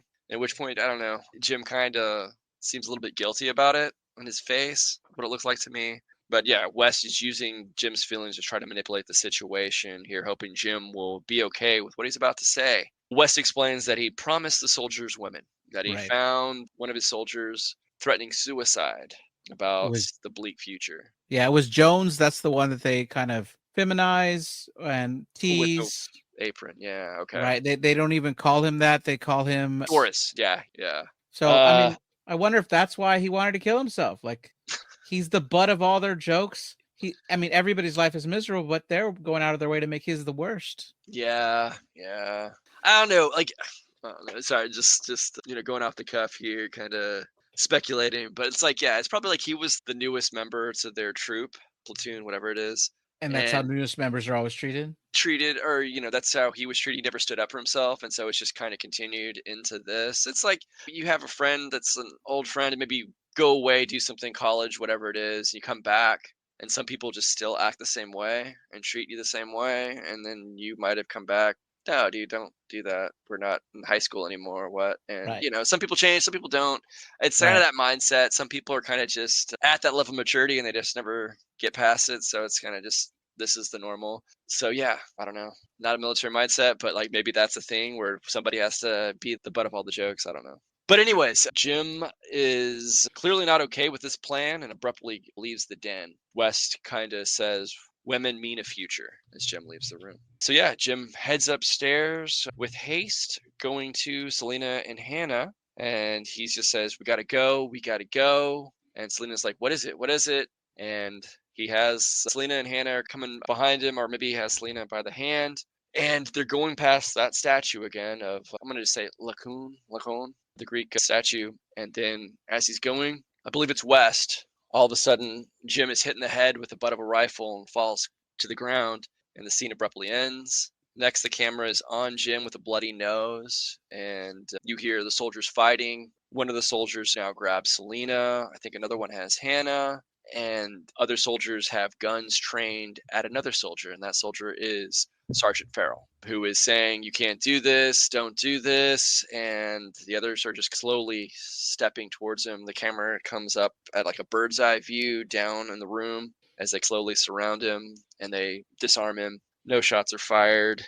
West comes in and says, basically, capture Farrell, take him down to, I guess, their brig or some room, and he purposely leans over to Jim as if giving him one more chance to join them in their plans. Jim doesn't say anything, but his face kind of just says, "Fuck you," It's Yeah. just like, "Fuck you, you're sick." But yeah, Hannah starts crying loudly. The soldiers take Jim and Farrell away from the sentry room. Jim is in some room. It's an old building, and so this is one of those rooms that just haven't been as well kept, but he's somehow bound to the radiator. And you hear Sergeant Farrell talking. He's talking about some episode in The Simpsons. I didn't have time to look it up, but some dialogue between Mr. Smithers and Mr. Burns. But basically, he's going on saying that the world has just let England go to shit. It's got its own little quarantined area now, and somewhere off in America and the rest of the world, people are living life as normal. Which we do, spoiler alert for the sequels, find out is kind of true. Kinda. Like that, yeah, that they, or at least in the next one, the infection is limited to this island. Yeah, I can't remember if we've gotten to this point, but there's at some point where I think Selena talks about that she's heard rumors that it's been into New York and I believe Paris. Right. That was towards the beginning. Okay, yeah, that she said that. So at this point, we really don't know. But yeah, then as Farrell continues to rant, two soldiers come in. We now know the one soldier that had kind of taken Jim to the ground earlier when dealing with the machete. His name is Mitchell. He's a real asshole. He's really a loudmouth, but him and Jones walk in with rifles trained on him. Mitchell has his gun kind of pointed at him, whereas Jones, the guy in the apron, kind of has his gun in his arms, but it's not pointed directly at Jim and Farrell here. Mitchell says ominously, "Time to go." Mitchell and Jones leading them in a wooded area down a trail in the manor's greater property. And they have their hands bound. Looks like they're tied tightly with some kind of rope or something like twine or something like that. Right. But they're being led at gunpoint, at which point, a little bit down the trail, Jim falls and Mitchell puts his boot on Jim's face and cheek and points the gun at him. And Jim begs, "Please." Mitchell starts talking about how he's going to rape Selena, make it painful. It's just fucking sick shit. Farrell interrupts his vile fantasy by saying, "I swear to God, it's going to end badly for you." And I just got to say, Farrell is a fucking prophet. Yeah, yeah, no lie. I do want to point out that Mitchell doesn't even care that Zelina has a name. He just calls her the black one. I guess it could have gone either way though, because if he was like, "Oh, I can't wait to fuck the little girl," it would have been It's even worse. It's even worse, right? But Yeah. Either way, it's they're that. I mean, obviously, the whole point of this, they're all sick. Yeah. They have a future where, for some reason, in their head, they're like, "Oh, this is fine. This is how you make humanity keep going." But that's not okay. Yeah, yeah. It's just sad because I mean, like you see it like this is how wars are done, right? You first like you make anybody that's not on your side. You see it in culture wars, just everything where they're the others and you just otherize the people. You don't give them names. They're just all evil, you know. It's just it's gross. It's sad, and it's kind of how prejudice and racism and homophobia and just everybody just instead of communicating and talking, getting to know each other, and but Right. yeah. Anyways, so yeah, Mitchell then points his rifle up at Farrell, kicks Jim to get up, and they continue on to their grim march. They're round the corner, and you see a pile of bodies in the woods here. Guess you could take it two ways. At one point after the dinner bloodbath of the infected, Wes says something about gotta clean up the lawn, which I was like, how do you do that if there's landmines out there safely? But They must uh, have like made known like the some way, the- like so their own soldiers would know where they would be. yeah, yeah. So they clean up the bodies, but it also could be bodies of other victims that they've maybe killed and thrown out here as well. You don't know exactly if this is the first group of women that they've come across or not. I mean, I assume so. Yeah, I assume so too. Yeah. But anyways, it's just we're unsure. So this could just be the dead infected bodies or it could be that. Right. And yeah, this brings up a continuity or an issue here in this coming scene. But anyways, so yeah, they're getting ready to shoot him. Mitchell pulls out a knife and starts attaching it to the end of his rifle. At which point Jones is like, "What? What? I thought we were gonna just shoot him. What are you doing? It's much faster." And Mitchell's like, clearly he wants to take pleasure in sticking Farrell and He's a Jim. He wants sadist. to, yeah, he's clearly a sadist. And as he starts taking steps, he's saying some shit to Farrell. As Farrell talks shit about him, he spits on his face. And then as he's just like within a couple of feet in striking distance from Farrell, Jones, not wanting to see that, fires shots and kills Farrell. It's a But mercy killing. mercy killing, but at the same time, Jones is a little bit behind, maybe by a foot off to the side of where Mitchell is. So the bullets just flew right by Mitchell. Of course, Mitchell is pissed off about it. A, you stole his kill, and you're shooting bullets in his direction, very close proximity to him. So he runs over to Jones and bullies him. He kind of falls down on the ground, and they're kind of like arguing with each other, at which point Jim makes haste and runs off. Then Jones points out, "Oh, where is he? Where is he?" And they both get up, get their guns, and run after Jim into the woods. What they think he ran off, but he really just dove into those dead bodies right there. Yes. And that was the thing. I guess Jim had to be very careful, shut his fucking mouth and eyes as he dives face first into the pile. Because as we saw, Frank gets a drop of blood in his eye from a corpse and he's infected. Right. So breaks the question like how long does the virus live in a dead corpse? But anyways, that's beyond the scope of the 5 second rule. film. Yeah, yeah. So yeah, we pan over the pile of bodies, and that's where you see Jim get up, and his hands are bound in front of him, and he looks up to the wall. Of course, there's barbed wire up there. The next thing we see is Jim kind of jumping down without a shirt on now, hands bound still. We don't see Jim climb ever, but somehow he climbed over this 12-foot wall out of there with his hands bound. See, I thought this was going to be a ruse, right? I thought throw your shirt up there so they think you left the grounds, and really you didn't. But no, he really jumped over. We just don't see it. We don't see it, yeah. It's a good thing too, because then you go back to them and they're shooting the pile of bodies, they're shooting out into the woods. So if he had remained there, he would have been dead. Right. So yeah. And then I believe it's Jones who notices the shirt and he's kind of worried that they need to go over to the side to go get him. Whereas Mitchell says he got no vehicle. I can't remember what he calls it, some slang term for a gun. I think, maybe, I don't think it's shooter. He says something. Anyways, he's basically dead already. So no worries. Let's just go back. Big mistake. So yeah, next scene, it's brief, but it's Jim running away from the wall, and he trips and falls, and kind of is seen laying down, looking up into the sky. And at which point, through the canopy, you see the contrails and a plane flying overhead. So maybe there is normality outside of England. Yeah.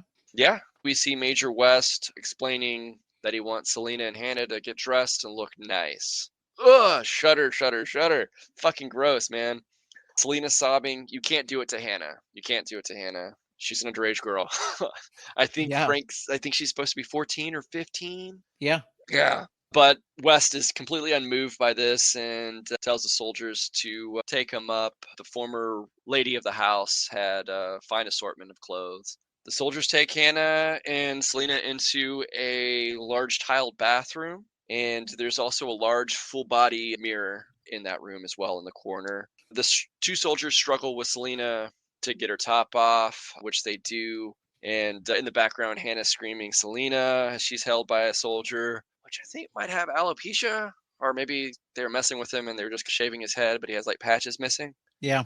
But yeah, at which point Selena runs over to one of the soldiers that just forcefully took her shirt off and just plants a long, probably in her eyes, a horrible, like, I have to do this kind of kiss. But she kisses him for a long time. The other soldiers, they're like teenage boys, like, yeah, man, go, go, cheering him on.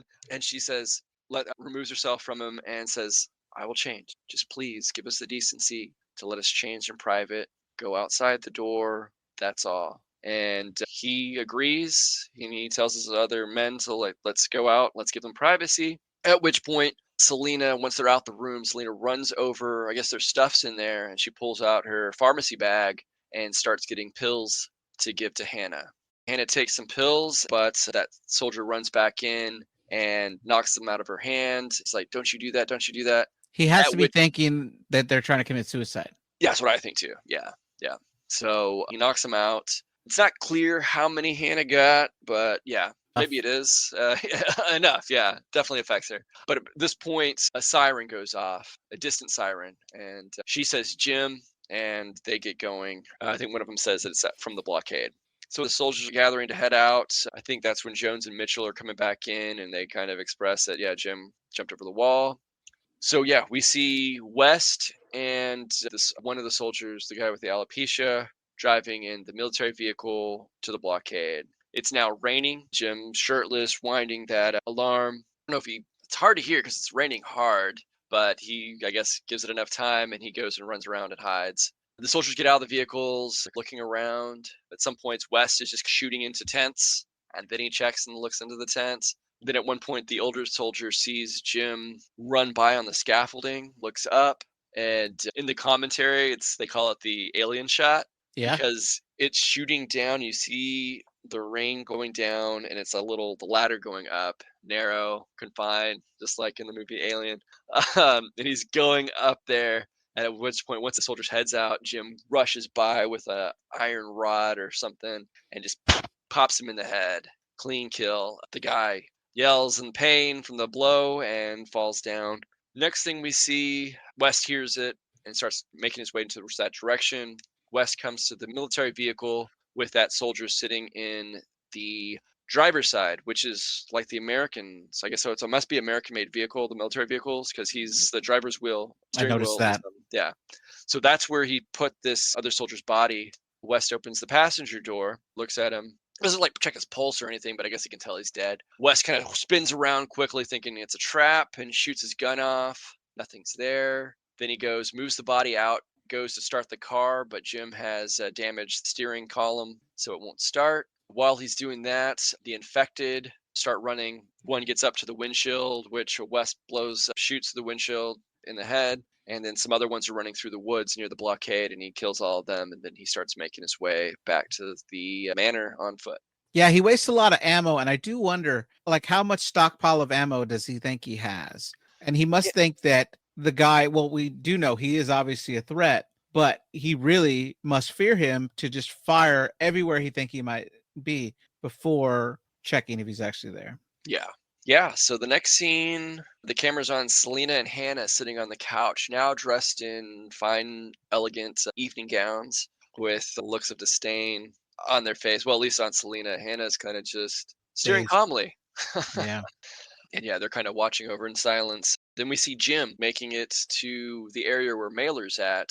He now has that other soldier's gun. You see Mailer look up, and Jim pulls the gun out and shoots. but he's not shooting at Mailer. He's shooting at Mailer's chain, Yeah. at which Mailer then runs into the manor house. The scene cuts back to Selena and Hannah, and they clearly hear the gunshots. Jones is alarmed, thinks it's a claymore or one of the mines, so he thinks that maybe it's an affected attack. Mitchell, the asshole, says, "Don't worry, cocky, I'm going to go check on it." And then at which point, Hannah, who we're unsure, but she's definitely had some Valium, diazepam or whatever, is just asking questions. She's asking Jones if West doesn't come back, does that mean he'll be in charge? At which the other soldiers kind of chuckle at that. He says, "Shut up." But she keeps going on, just these deadpans, just like you're just saying things, thinking out loud, basically, which of course is kind of scary as what they're facing, but it doesn't seem to phase her. She's just asking the questions. But yeah, at which point we learned that the one guy that Selena kissed, his character's name is Clifton. They all call him Cliff. Clifton goes over to the window and lightning strikes, and you can see Mailer behind him outside. Clifton kind of just turns around and barely sees him as Mailer jumps through. At this point, Selena, thinking with her wits, immediately grabs Hannah's hand and says, "Let's go," as she's dragging Hannah behind her as they exit the room, close the door behind them, and go further into the manor house. Cliff is yelling for Jones, "Shoot him, shoot him!" And Jones is, cocking his gun, clearly showing how inept he is, and he fires some rounds off into the ceiling. At which point, Mailer is now has puked blood all over Cliff's face. Jones knows what's going to happen, so he starts running out the room, scared for his life. He leaves his gun down because he thinks it's jammed, and he runs through the building. A soldier and Mitchell are walking in the entry room. Selena and Hannah, they're running out the exit, and that's when they run into Mitchell and that other soldier. And you see Jones runs by. It's kind of like, it's like the Benny Hill gag where they're running through the hallway of doors and they're kind of running through. It's kind of like that. But yeah, Jones runs by, followed by Mailer. Mitchell and this other soldier pause, and Mitchell quickly says, "Don't just stand there, go after him." So that soldier runs after Jones and the Mailer. And next we see Jim peering into the kitchen, which again is like in the basement, and he sees Mailer walk in there. And he quickly hides behind the wall when Mailer goes up near that window. Then we get the viewpoint of Jones, who is in the kitchen hiding under the sink in the cupboard. We see that soldier that Mitchell sent in get into the doorway of the kitchen. He starts cocking his gun, talking trash to Mailer, who may or may not understand him.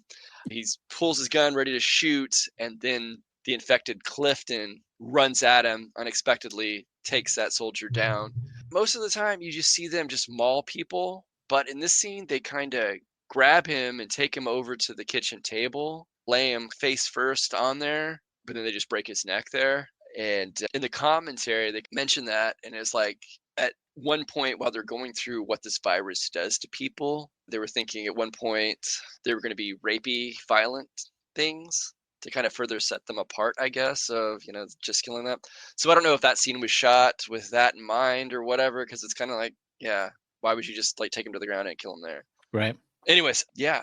Next thing we see is Mitchell leading Selena and Hannah up the stairs. Another soldier's already up there. Then we see Hannah kind of pull away from Selena. They kind of reference it almost like Alice in Wonderland as she kind of walks into the dark hallway and fades into the darkness. But she has like the nice dress on, like Alice in Wonderland, I guess. Then we see Jones exits his hiding place, and he Why would he do starts. that? I mean, yeah, it's at nighttime too. Like, I don't know what. Maybe he was thinking about getting in one of the vehicles because they had a couple other vehicles there. But anyways, that's what he does. And he's making that way out the exit, running past that Greek sculpture. When kind of similar, when Jim was running past that building, he got a rifle butt to the face. Jones isn't so lucky as Jim is standing there with a rifle with a knife on the end of it, and Jones just kind of runs right into it. This kind of brief look of Jim, kind of not angry. It's just, I don't know, almost kind of an exhausted look. But he's not like scowling, like taking pleasure in the kill or anything. But yeah, he leaves the gun there, and as Jones falls forward, and you hear echoes throughout the house of Mailer and Clifton running around. Jim quickly runs down the hallway into another room, and he opens up a secret door, like it looks like the wall, and he goes in it. Not shortly thereafter, Mailer and Clifton run to that room, and they're like looking around. We see from the entranceway, looking outside, Major West walks in. He sees Jones lying there, now on his back. It's cool enough that you can see his breathing. And West grabs his hand, and Jones mutters the word sorry. I guess a little bit of humanity in West, at least for his soldiers, stays with him until he takes his last breath, which is not a long time. But anyways, he gives him the small comfort of not dying alone. Next, we get the camera cutting to Hannah, who is now made back to that large bathroom. She's pulling through her stuff. And there was a picture of her and her parents back in the apartment. She clearly took that picture and she's looking at that. Again, not even 24 hours have passed since her dad died. So, yeah, Right. in this horribly fucked up world. Then you start hearing the sounds of the infected, and she goes and hides. Next, we see Cliff run into the bathroom looking around. Hannah's nowhere to be found. Then he looks at the mirror, a big full body mirror, and the camera shows that Hannah has now, with just finger grips, lifted herself up to hide behind that mirror. And Cliff walks closer, looking at its own reflection. He hears the shouts of soldiers elsewhere in the manor, and then he turns and leaves the room. Yeah, and I Yep. like to have this recurring segment in the podcast of how Elazar would die in this movie. I would not be able to lift myself up in that mirror and hold my strength. In fact, I do often joke that the reason I have to fog the mirror in the morning is because if I start looking in the mirror, I'll never get to work because I can't not look at myself. In this scene, I think I would die too because I'm just too tall. I would lift myself up, but I think my feet would be dangling underneath it somehow, and then yeah, I'd be dragged under the mirror and horribly mauled. Anyways, that's assuming I made it this far at all. Right. So yeah, the next scene we see is Jim running through a narrow hallway, trying different doors, calling out the names of his friends Hannah and Selena. He eventually tries a couple of them; they're locked. Opens one, and in the foreground you see dolls. So I assume it's like a kid's room at one point in the past. And he pulls over a bed relatively easily, but underneath it you see a soldier who is hiding under the bed, saying, "I got no ammo." Clearly scared. And shortly thereafter, you hear banging at the door of the two infected individuals. Jim steps quickly, opens the window, and he's now on the roof. The two infected guys come in and kill that other soldier. Yeah, so next we see Jim running along the rooftop, and he spies Mitchell forcefully pulling Selena through a window. And so he starts approaching that way. Next, it's kind of cut weird, but I'm thinking Cillian Murphy needs to work on his climbing skills because, again, he climbs up to the roof of that room. We didn't see him climb a wall. We didn't see him climb up there, but he's up top on that roof here. We just saw him look up and then he was there. Yeah. He Maybe he might be teleports?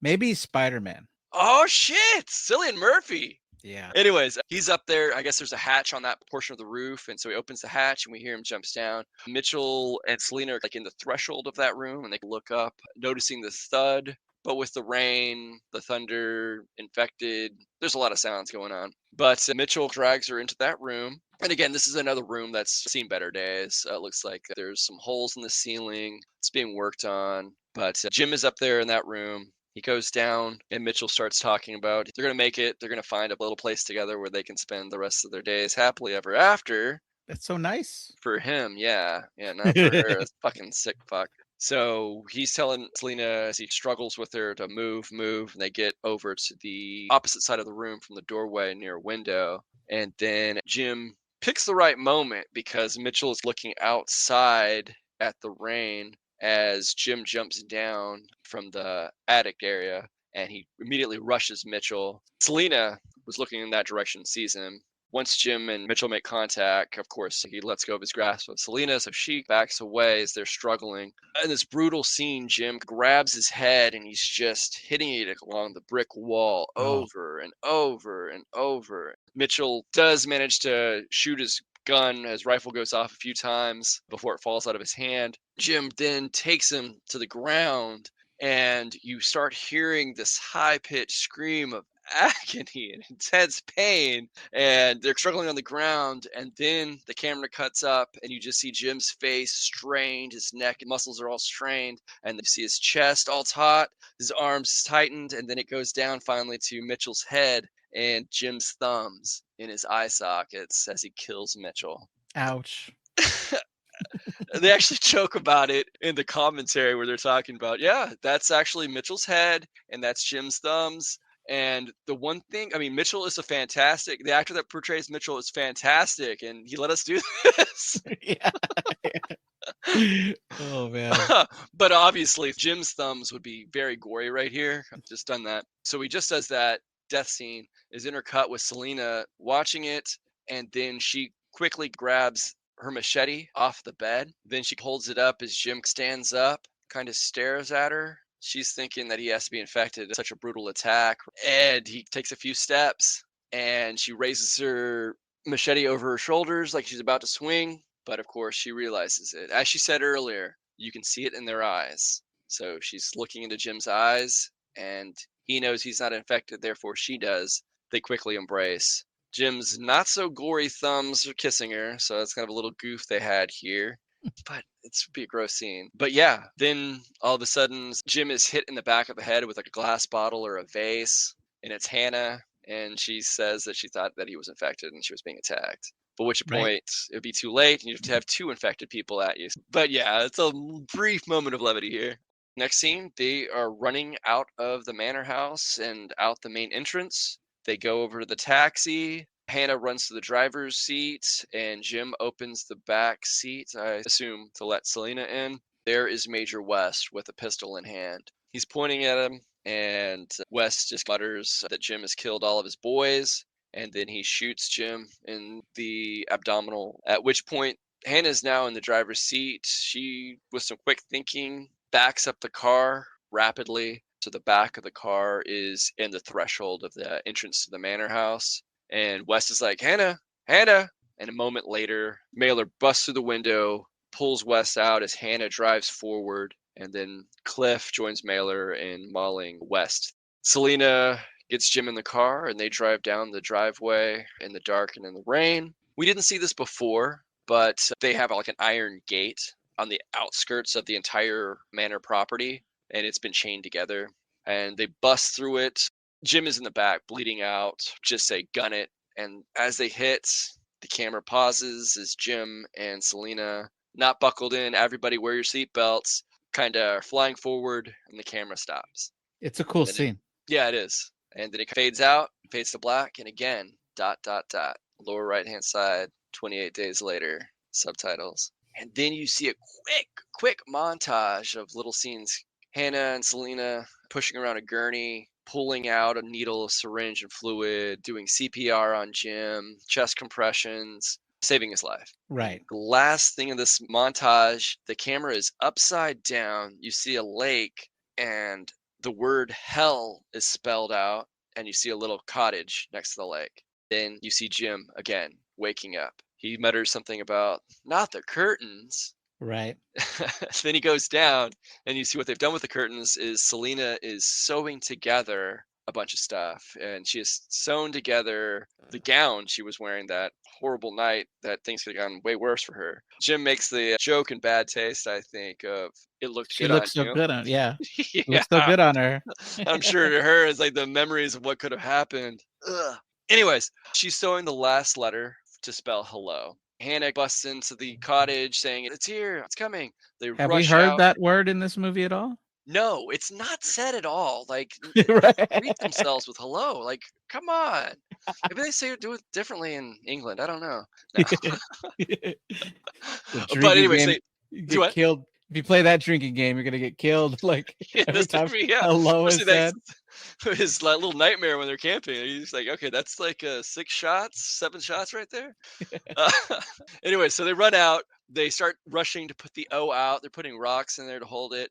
The scene's also intercut with it's probably a helicopter when they filmed it, but they're filming it through the vantage point of the jet going by. Basically, a long, winding road. It's an area of Britain called the Lake District. Sorry, I don't know my UK geography. UK listeners, please fill us in. It looks beautiful. It's all lush and green, like in little valleys, little streams, and whatnot. And then you look out at the lake and you see a jet go by and fly over them. They have the hello. They're jumping up, waving, excited that they possibly could get saved here. Then you hear the jet pilot radioing for a helicopter to rescue him, and then fade to black, roll credits. Scene. Hey, some Fiend. kind of happiness there at the end. Yeah.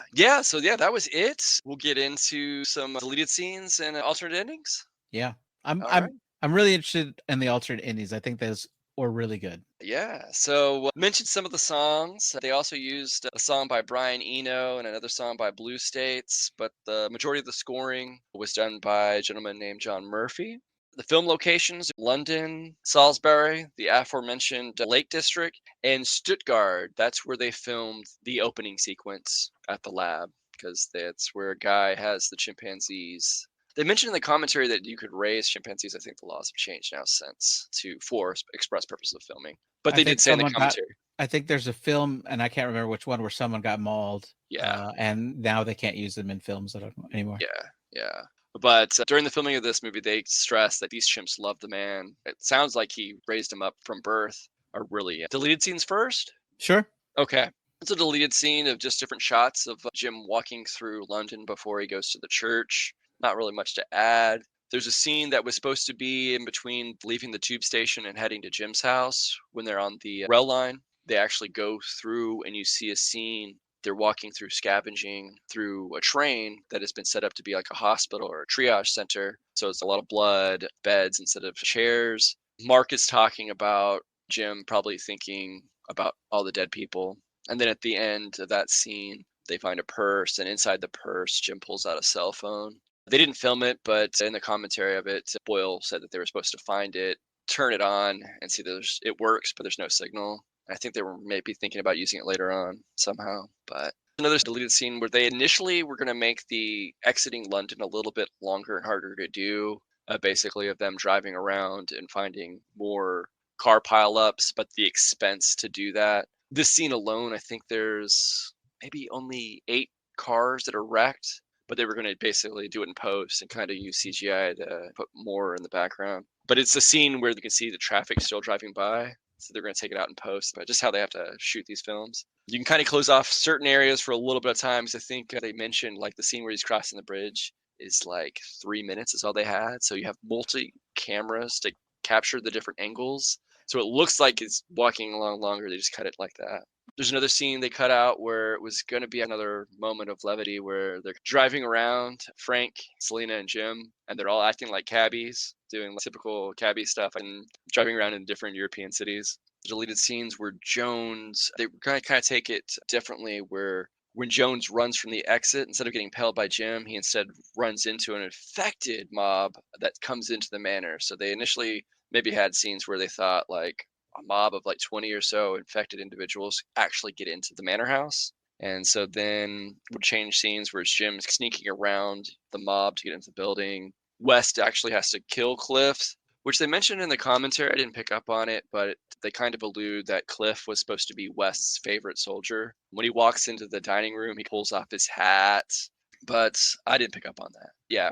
Then Mitchell and Selena run through and they encounter the mob, and that's why they have to go back into the building instead of exiting. Another deleted scene, the final one in the DVD, where he's running down the hallway and he's trying the doors before he goes into the room with the soldier hiding under the bed. Mailer and Clifton run up in that hallway after him. And again, I guess maybe to show that this house isn't the best kept building, there's a hole in the floor and he gets under into the floorboards and hides as they go away. They investigate and then go off into another somewhat part of the manor house. But yeah, those are all the deleted scenes. I guess the one scene that could have been maybe kept would have been the train scene, but the reason they cut it was because it was raining that day.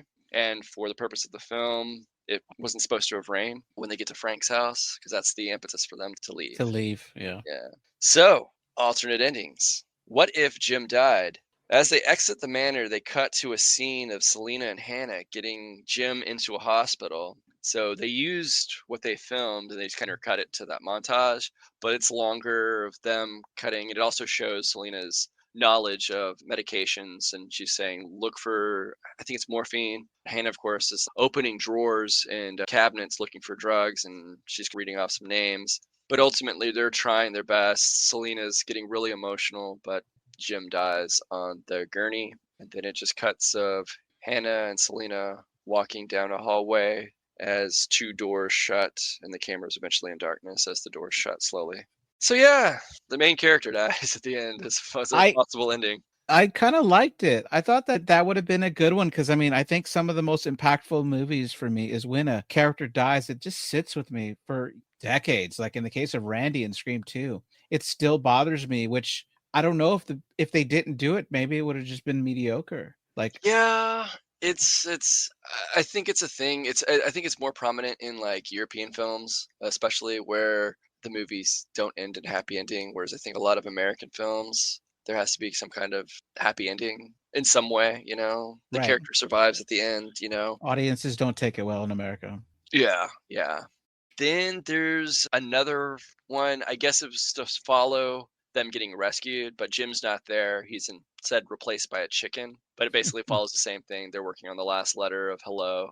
And Right, because they'd filmed this under the tent that Jim would be dead at this point. yeah. So at the very end, they filmed all the scenes of them putting out the letters, and then when they decided to make Jim live, they filmed him over that and shoved Oh, it. they didn't reshoot it. They just kind Right, of because they're kind put of him on a blurry green in the screen. background. There might be stand-ins for them, but all the shots are like there's only Selena's in the picture, only Hannah's in the picture, only Jim's in the picture. And when all three of Okay. them are, the two women are blurred out kind of. So they kind of Uh, just shoved him in there at the end. okay, okay. They wanted to get, I believe, Danish jet fighter to fly by, but I guess it's a UK plane that went by. And I don't think they paid for like they didn't like, hey, we got this set up the scene to get it. So I think Blackpool has an Air Force base nearby, is what they said. And so they took what they could get. Again, only $8 million. I don't know what it would cost to get a Right. specific jet to fly in for your film. That's the same thing in the Purge movies. In the Purge movies, you'll see helicopters up in the air, which they said in the commentaries they couldn't stop if they wanted to. But it works because there should be some rich millionaire flying helicopters around hunting for people to kill. Yeah, yeah. I guess maybe in today's time you could maybe CGI is enough where you could actually take off and switch the emblems on the plane. But then, yeah. Anyways, now it's the final one. They didn't film this other alternate ending, but in this ending, there are no soldiers. There's no where they get to the blockade. Everything happens, and Frank gets infected. Instead of the soldiers being there, they do quick thinking and they tie Frank up somehow. Then they continue driving on. They get to a building where they think it's a hospital, but it is in fact the facility you see in the opening sequence. And they get Frank inside and they're looking around, and eventually they come to a room. And Jim sees through a very secure metal door with just the tiniest windows a figure in this room with a bunch of supplies, just reading. He's banging on the door trying to get him. The guy finally responds, but he clearly doesn't want to know anybody's name because he does not going to open the door. He's determined himself that he can survive by himself for at least a few weeks in that room. Eventually, they bring Hannah over there and they explain the situation. They're just looking for a cure, at which point the guy does say the only way to cure the disease is a full body blood transfusion. So that's what they have to do. Eventually, one night while they're sleeping, the guy does come out of that room and gives them the supplies to do so, a gurney and bags of tubing to get somebody's clean blood.